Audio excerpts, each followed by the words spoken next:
है वैसे तमाम कैंडिडेट जो बीसी और ईबीसी से आते हैं, आप इसके लिए अब अप्लाई कर सकते हैं 23 से 24 सत्र के लिए। आपको बता दें बहुत सारे ऐसे कैंडिडेट हैं जो इस वर्ष 11th में एडमिशन लिए हैं, तो आपका जो सेशन 23 से 24 होगा। बहुत सारे ऐसे भी कैंडिडेट हैं जो पुराने सेशन में ही नामांकन लिया था 22-23 में, लेकिन वो फिलहाल 12th में चला गया है, तो वो भी इसके लिए अप्लाई कर सकते हैं। तो इसी प्रकार अगर आप स्नातक में थे, पहले पार्ट 1 में थे, आप पार्ट 2 में चले गए हैं या पार्ट 3 में चले गए हैं, तो भी आप अप्लाई कर सकते हैं। मतलब कि 23-24 सत्र के लिए आपकी आवेदन प्रक्रिया स्टार्ट हो चुकी है। इसमें बहुत सारे कैंडिडेट अप्लाई कर सकते हैं, जैसे 10वीं अगर आप पास कर चुके हैं तो 11, 12, साथ ही साथ जो ग्रेजुएशन कर रहे हैं, इसके अलावा जो बीएड कर रहे हैं, जो आईटीआई कर रहे हैं, ऐसे पॉलिटेक्निक कर रहे हैं, बहुत सारे कोर्स इसमें शामिल किए गए हैं। आप बिहार से अगर पढ़ाई करते हैं तो आप इस स्कॉलरशिप का लाभ ले सकते हैं, जिसमें काफ़ी अच्छा खासा राशि आपको दी जाती है। तो पूरी जानकारी हम आपको इस वीडियो में डिटेल में बताएंगे, जिससे आपको आसानी से इस स्कॉलरशिप के लिए सबसे पहले आपके पास मोबाइल या लैपटॉप होगा, उसे ओपन करना है, गूगल में टाइप करना है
कॉलेज है या जो भी मान्यता प्राप्त या सरकारी गैर सरकारी संस्थान है, उसमें जो बच्चे पढ़ रहे हैं वही बच्चे पंजीकरण करेंगे। अन्यथा आप बिहार से बाहर पढ़ाई करते हैं तो आप इसके लिए एलिजिबल नहीं हैं। इसके लिए डॉक्यूमेंट आपके पास अभी जो है आधार कार्ड, जाति, आवासीय, आय, बैंक खाता होना जरूरी है, तो आप इसके लिए अप्लाई कर सकते हैं। यहाँ पर सब पर आपको क्या करना है, घोषणा करना है। नीचे में एक ऑप्शन मिलता है कंटिन्यू का, जिसके सामने क्लिक करना है और ओके वाले विकल्प पर क्लिक करना है। आपके सामने रजिस्ट्रेशन फॉर्म खुलेगा, जिसमें देखेंगे स्टूडेंट रजिस्ट्रेशन डिटेल पूछी जाती है, जिसमें सबसे पहले आप अपना नाम डालेंगे, पिताजी का नाम डालेंगे, माताजी का नाम डालेंगे, डेट ऑफ बर्थ जो भी होगा अपने 10th के मार्कशीट के अकॉर्डिंग। यहाँ से सबसे पहले आपको क्या करना है, ईयर वाले विकल्प पर क्लिक करना है। जो भी आपका मंथ होगा उसके बाद ईयर को चुनने के बाद मंथ को चुनेंगे और डेट को यहाँ से चयन करेंगे। उसके बाद आप अपना जेंडर बताएंगे, मेल है या फीमेल है, आपकी शादी हुई है या नहीं हुई है उसकी जानकारी बतानी है, मैरिड है या अनमैरिड है। साथ ही साथ कैटेगरी वाले विकल्प पर आएंगे, आप अपना कैटेगरी बताएंगे, बीसी ईबीसी से आते हैं वो आप यहाँ से चयन करेंगे। आपको एक ईमेल आईडी देनी है और एक ऑप्शन मिलता है गेट ओटीपी ईमेल आईडी, जिस पर क्लिक करना है।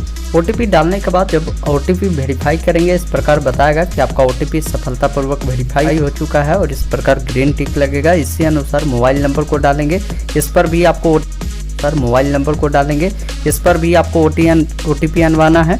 मोबाइल OTP को भी जब वेरीफाई करेंगे ये दोनों इस प्रकार ग्रीन टिक लगेगा। अब आपको आधार वेरीफाई करना होगा, जिसमें सबसे पहले आपको आधार नंबर डालना है। आधार पर आपका जो भी ईयर होगा ईयर डालेंगे, आधार पर आपका जो भी नाम होगा वो डालना है। ध्यान रखेंगे जो भी आप डिटेल दे रहे हैं, जैसे आपके मार्कशीट पे नाम, आधार पर कुछ और है और आपके मार्कशीट पे कुछ और है, तो वैसे स्थिति में ये वेरीफाई नहीं होगा। आधार पे आपका डेट ऑफ बर्थ कुछ और है, मार्कशीट पे कुछ और हो, तो ये वेरीफाई नहीं होगा। पहले आधार को सुधार करवा लीजिएगा मार्कशीट के अकॉर्डिंग, तब ये जानकारी को फिल कर एक ऑप्शन मिलता है वेरीफाई आधार नंबर, जिस पर क्लिक करना है। इस प्रकार आपका आधार सक्सेसफुल वेरीफाई होता है। उसके बाद आपको इस कैप्चा कोड को फिल करना है, नेक्स्ट वाले विकल्प पर क्लिक करना है। अब यहाँ पर देखिए बैंक की डिटेल आपको देनी है। ध्यान रखना है बैंक स्टूडेंट के नाम से होनी चाहिए, कोई अन्य बैंक ना दे जो ज्वाइन हो, ऐसा देंगे तो फिर आपका राशि नहीं आएगी। एक और चीज ध्यान रखें, बैंक अकाउंट जो भी देते हैं वो आधार सीडिंग होना जरूरी है।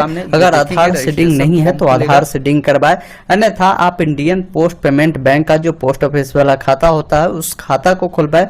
वो खाता का IFSC कोड डाले, ऑटोमेटिक खाता का नाम आ जाएगा, या जो आपके पास बैंक अकाउंट है उसका IFSC कोड डालेंगे, बैंक का नाम आ जाएगा। उस अकाउंट नंबर को कंफर्म करेंगे और उसको पुनः दोबारा डालेंगे और एक ऑप्शन नेक्स्ट का मिलता है जिस पर क्लिक करना है। अब आपको यहाँ पर देखिए अगले पेज में डॉक्यूमेंट अपलोड करने के लिए बोला जाता है, उसकी जानकारी पहले पूछी जाती है। जैसे देखिए आवासीय प्रमाण पत्र की विवरण आपको देनी है, तो यहाँ पर सबसे पहले बताना है कि ये जो आवासीय प्रमाण पत्र है आपका इशू कहाँ से हुआ है। तो RO लेवल यानी ब्लॉक से बना होगा तो RO आपको चुनना है। यहाँ पर इशूड बाय में आपको ऑप्शन मिलता है, ये आपके नाम से है, सेल्फ ही ऑप्शन मिलेगा।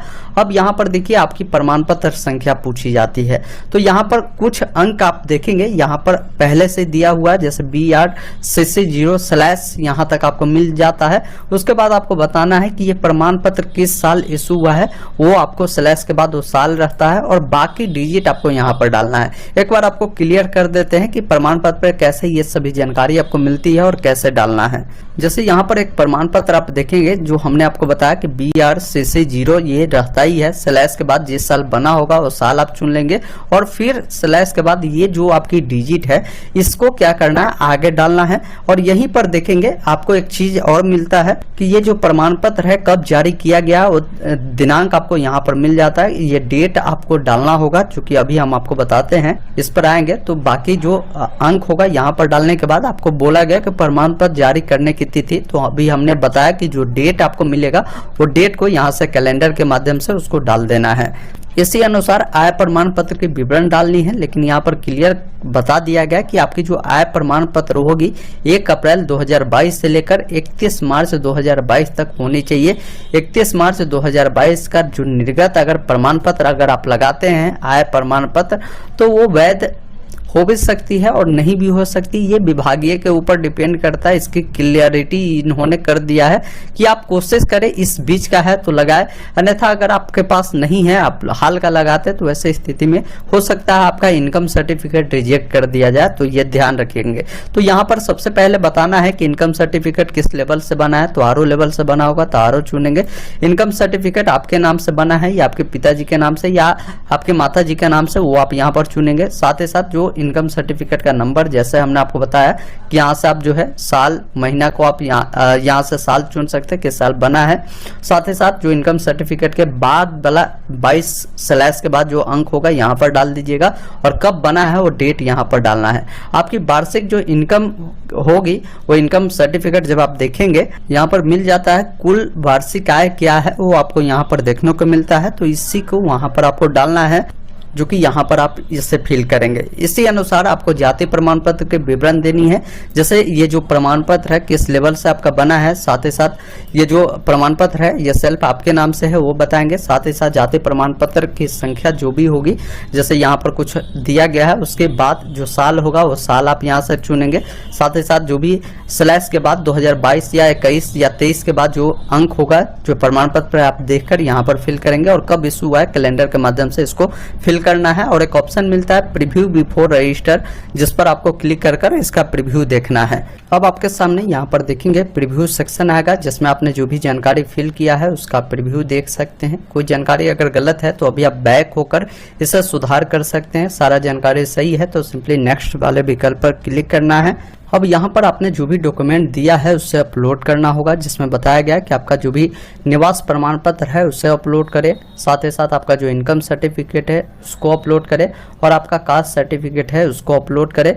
ये सब जो डॉक्यूमेंट है आपको PDF फॉर्मेट में 400 KB से नीचे अपलोड करना होता है। अगर मान लीजिए अभी तो जितने भी डॉक्यूमेंट आप अगर जाते आवास ऐप बनाते हैं तो PDF फॉर्मेट में ही होता है। अगर मान लीजिए आपके पास सॉफ्ट कॉपी है, उसका फोटो आप क्लिक कर लीजिए, डायरेक्ट गूगल में टाइप करें कन्वर्ट JPG टू PDF, आपके सामने ये वेबसाइट खुलेगा जिस पर आपको क्लिक करना है और यहाँ से जो भी अगर मान लीजिए आपकी फोटो होगी जो आपने क्लिक किया होगा उससे आपको बनाना है PDF। तो सपोज करिए ये एक आपकी फाइल है, इसको आप सेलेक्ट करेंगे, कन्वर्ट टू PDF वाले विकल्प पर आप क्लिक करेंगे और यहाँ से इसे डाउनलोड कर लेंगे।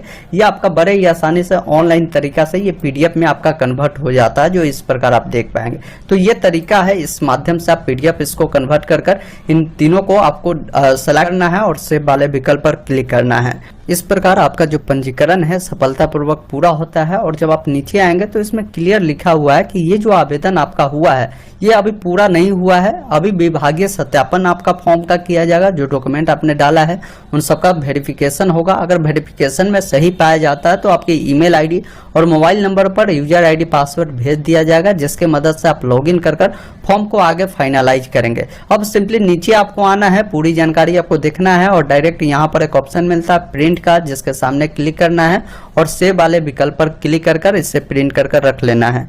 अब आपको समय समय पर क्या करना है, अपना एप्लीकेशन का जो स्टेटस है आपको चेक करना है, जिसके सामने आप क्लिक करेंगे। जहां पर आपको अपना आधार नंबर डालना है, अपना डेट ऑफ बर्थ डालना है, इस कैप्चा कोड को डालना है, 100 वाले विकल्प पर क्लिक करना है। यहाँ पे जब आप स्टेटस चेक करेंगे तो देखेंगे आपका जो बैंक स्टेटस है वो डन हो चुका है, आपका कास्ट सर्टिफिकेट डन हो चुका है, रेसिडेंट डन हो चुका है, लेकिन अभी इसका जो वेरिफिकेशन है वो पेंडिंग में है। जैसे ही ये आपकी डिटेल वेरीफाई हो जाती है, जिस प्रकार ये देख पाएंगे मोबाइल वेरीफाई है, ईमेल वेरीफाई है, इसी प्रकार सारा आपका वेरीफाई होगा। आपका यूजर आईडी अब जो तो है तुरंत आपको दे दिया जाता है, लेकिन जब तक आपकी डिटेल वेरीफाई नहीं होती है तब तक आप फॉर्म को फाइनलाइज नहीं कर सकते हैं। तो ये कंप्लीट प्रोसेस था इसके लिए अप्लाई करने